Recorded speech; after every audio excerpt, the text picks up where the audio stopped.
Alors nous avons décidé d'adhérer à ce mouvement, mes colistiers et moi-même, parce que nous partageons les mêmes valeurs que Frédéric Ranchon et sa liste 100% citoyens sur Clermont-Ferrand.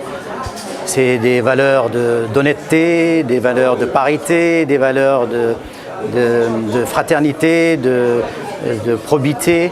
Et nous essayons d'être au plus proche du citoyen. Nous sommes à leur écoute et à l'écoute de leurs préoccupations. Nous sommes sur le terrain en permanence et nous espérons gagner cette bataille pour apporter des choses aux citoyens. Les citoyens doivent être acteurs de sa cité. On a sur Clermont-Ferrand initié ce mouvement officiellement le 6 juin. Où on avait fait une conférence de presse au Jardin Lecoq. Où on avait expliqué, si vous voulez, la démarche citoyenne du mouvement, qui est une démarche, je vous le rappelle, une démarche apolitique et qui est vraiment une démarche citoyenne, c'est-à-dire à un moment donné se dire on va se regrouper entre citoyens et on va faire une proposition citoyenne pour la mairie de Clermont et surtout pour les Clermontois et les Clermontoises. C'était ça l'idée, en se disant bon, les politiques aujourd'hui c'est bien, on a la droite, on a la gauche, on ne sait plus qui fait quoi, on confond quelquefois même les programmes des deux. C'est de se dire à un moment donné, il va falloir que les citoyens proposent des choses intéressantes, proposent des choses de terrain et surtout que ces propositions et ces hommes et ces femmes qui les portent soient entendus par les politiques, qu'ils soient de droite ou de gauche d'ailleurs. Donc aujourd'hui c'est un moment important parce que finalement cette réflexion, qui est une réflexion un peu nationale, hein, celle que je viens de vous donner, de dire finalement on ne se reconnaît plus dans les partis, elle est aussi présente dans les villes autour de Clermont-Ferrand. Donc on a le plaisir aujourd'hui d'accueillir Périgna Les Sarlièves avec qui on va signer une charte, ce qu'on appelle pour nous une affiliation. Merci Frédéric Ranchon. Je trouve une belle initiative de réunir nos qualités tous les deux. Nous nous sommes rencontrés avec Frédéric Ranchon dans le domaine associatif, domaine culturel et sportif. Je suis un homme de terrain, je suis investi dans l'associatif sur Clermont et sur Périgna. Et c'est comme cela que j'ai rencontré Frédéric Ranchon. Et il m'a parlé de sa belle initiative. Donc j'ai adhéré au projet tout de suite. Je l'ai soutenu sur Clermont-Ferrand. Et j'en ai parlé à mes colistiers, moi, sur Périgna.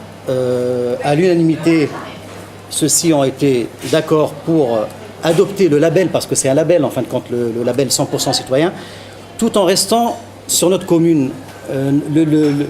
L'intitulé de notre liste, c'est un nouvel élan pour Périgna. Donc nous, on veut bien rester sur Périgna, s'occuper des problèmes de Périgna, tout en conservant le label 100% citoyen. Le citoyen doit œuvrer pour sa ville, pour sa cité, il doit être le maître dans sa cité, qui est plus proche des personnes que nous qui sommes sur le terrain. Nous sommes sur le terrain en permanence, nous connaissons les préoccupations des citoyens. Nous sommes sur le terrain en permanence et les citoyens nous font le retour de leurs demandes, de leurs besoins. Alors que ce que je me suis aperçu en réalité, que ce soit sur Clermont ou sur Périgna, les politiques sont loin des préoccupations des citoyens. Et ils ne connaissent pas leurs besoins. Ils ne viennent que quand c'est des échéances politiques. Et là, on les voit sur le terrain, effectivement, mais ce n'est pas suffisant. Donc avec Frédéric Ranchon, nous partageons les mêmes valeurs, hein, et nous souhaitons vraiment être acteurs de nos communes. Les projets sur Périgna, on les a vus avec mes colistiers. On a commencé à faire un questionnaire ou un audit vis-à-vis des Pérignatois pour savoir quels sont leurs réels besoins, leurs demandes par rapport à un élu. Et le premier point qui est ressorti de l'exploitation de ces questionnaires, ça a été un déficit de démocratie. On a été surpris. Les citoyens nous ont dit qu'il n'y a pas assez d'écoute. Le maire et les élus ne sont pas assez à notre écoute. Il y a des prises de position et des prises sur des projets qui ne sont pas concertés avec le citoyen. Et le citoyen s'en émeut parce qu'il est écarté des projets. Par rapport à ce qu'a dit tout à l'heure Frédéric Ranchon au niveau des mêmes valeurs, je voulais dire, effectivement, nous voulons rester libres et indépendants et nous ne voulons pas être affiliés aux partis politiques. Et je peux vous assurer qu'on est sollicité en ce moment par les partis politiques pour adhérer des listes, mais nous voulons garder notre indépendance. Donc nous espérons que nous allons continuer dans ce sens-là, que nous allons faire adhérer d'autres communes dans notre démarche citoyenne.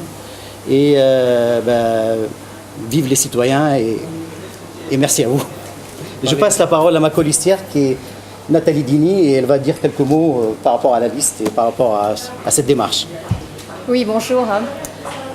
Écoutez, je suis très fière de rejoindre la liste 100% citoyens parce que ça rentre en résonance avec mes valeurs d'écoute des citoyens, d'honnêteté.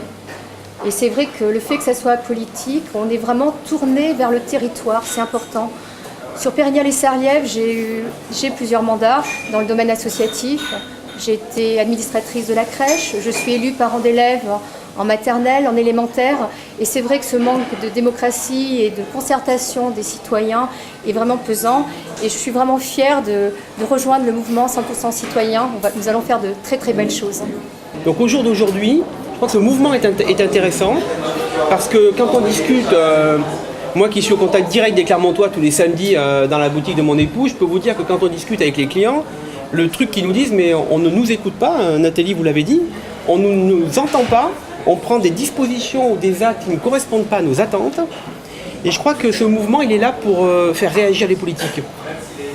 Si je vais un peu plus loin, si on ne fait rien, on va pousser les extrêmes. Donc l'idée, c'est à un moment donné, je pense que de dire aux politiques que les citoyens se prennent en charge, sont capables d'apporter des solutions, sont capables d'apporter des hommes et des femmes, c'est une chance pour la démocratie. Et c'est certainement, entre autres, le mouvement 100% citoyen, mais si vous regardez en France, on n'est pas les seuls à réagir comme ça.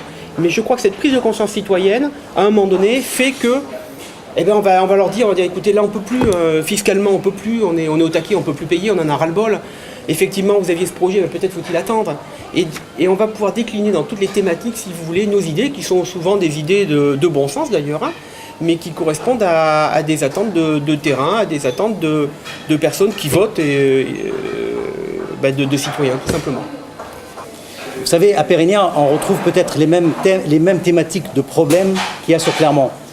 Je vous ai parlé tout à l'heure d'un déficit de démocratie, mais il y a aussi un problème concernant l'insécurité. Nous sommes une zone pavillonnaire et toutes les maisons, enfin pratiquement une maison sur 10 a été visitée par des voleurs, des cambriolages. Donc l'insécurité prime aussi sur ce territoire. Qu'est-ce qu'il y a aussi ? Le rapport avec la jeunesse, avec le sport, avec nos aînés. Il faut s'occuper de nos aînés, avec l'enfance, avec les rythmes scolaires. Donc on retrouve la même problématique sur Clermont que sur Pérignat. Bien sûr, nous sommes une petite commune. Et nous sommes un petit village de Gaulois quand même. On veut tenir le coup contre les partis politiques. On ne voudrait pas que notre ville soit politisée. On veut rester libre et indépendant et se battre pour la démocratie, pour le territoire. Voilà, c'est très important pour nous. Un des points qui ressort de l'exploitation de nos questionnaires, c'est la desserte des transports de la T2C. Et on a eu une majorité de réponses de Pérignatois qui nous disent qu'on est très mal desservi, que les horaires ne sont pas compatibles adaptés avec les horaires des enfants pour l'école. Donc il y a un réel problème et je pense que ça, il faudra renégocier le partenariat avec la T2C, avec les transports. Le maire a fait une petite réunion pour expliquer que l'extinction de l'éclairage public sur Pérignat était nécessaire et que ça a engendré une économie de 12 000 € dans l'année ou 14 000 € dans l'année. Voilà. Il a provoqué une réunion publique pour annoncer qu'à partir du mois de juin, l'éclairage public sera éteint de 23h à 5h du matin. À l'issue de la réunion publique, il a distribué des petites lampes de poche. Heureusement, parce qu'on aurait eu des accidents, je pense, parce qu'il y avait pas mal de personnes âgées. Pour retrouver leur chemin, je pense qu'il y aurait eu une catastrophe ce jour-là. Donc des lampes de poche pour se diriger et rentrer chez eux. Et je trouve que c'est un petit peu mesquin, enfin c'est pas très sympa de procéder de la sorte. Moi j'aurais fait un référendum municipal, j'aurais posé la question aux Pérignatois, que pensez-vous de l'extinction publique, de l'éclairage public de telle heure à telle heure ? Nous l'avons posé la question dans nos questionnaires et les gens sont à 70% contre. À 70%. Donc voilà, moi je pense que la concertation est nécessaire. Pardon ?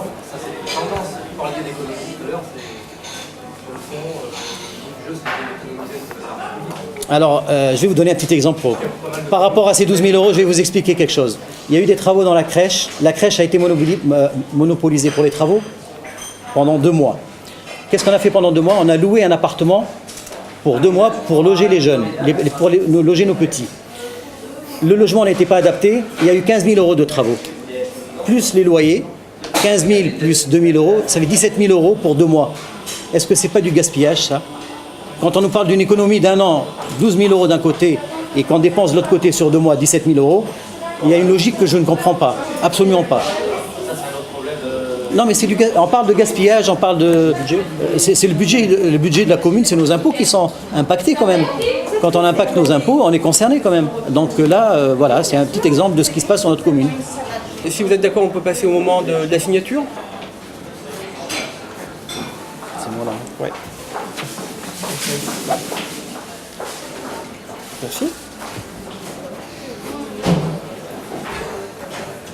La commune ou la liste demandeuse s'engage à respecter les valeurs de notre mouvement. Les valeurs, je vous les rappelle, c'est les valeurs d'indépendance, des valeurs citoyennes et des valeurs de transparence. La liste présentée sous l'étiquette Mouvement 100% citoyen restera indépendante lors du premier tour. Chacun pour le deuxième tour aura la possibilité de choisir au mieux tout accord au bénéfice de notre mouvement et des citoyens qui nous feront confiance. Donc pour le deuxième tour, c'est ce que je répondais tout à l'heure à question, à la question de M. Cyberbounia, c'est vraiment la liste qui prendra le plus en compte nos idées, et nos hommes et nos femmes, avec lesquels on pourra éventuellement faire quelque chose, ou peut-être qu'on restera au deuxième tour. Hein. Très clairement, si à Clermont-Ferrand on fait un résultat à 2 chiffres, il y a très forte chance qu'on reste et qu'on se maintienne. Hein. Là, on a amorcé un départ, et je pense qu'avec la médiatisation de cette journée, les téléphones vont sonner, je pense, à mon avis. De toute façon, ça concerne tout le monde. Hein. Tout le monde est concerné sur toutes les communes. Nous venons de signer la charte avec 100% citoyens. Aussi, je voudrais inviter les Pérignatois et les Pérignatoises à rendre le questionnaire que nous avons transmis il y a cela un mois. Ce questionnaire est très important pour notre campagne car il nous aiguillera vers des projets que nous mettrons en place pour Pérignat. Nos thématiques sur les jeunes, sur l'éducation, sur la petite enfance, sur la sécurité, sur l'environnement, sur plein de sujets. Et je vous remercie d'y participer nombreux.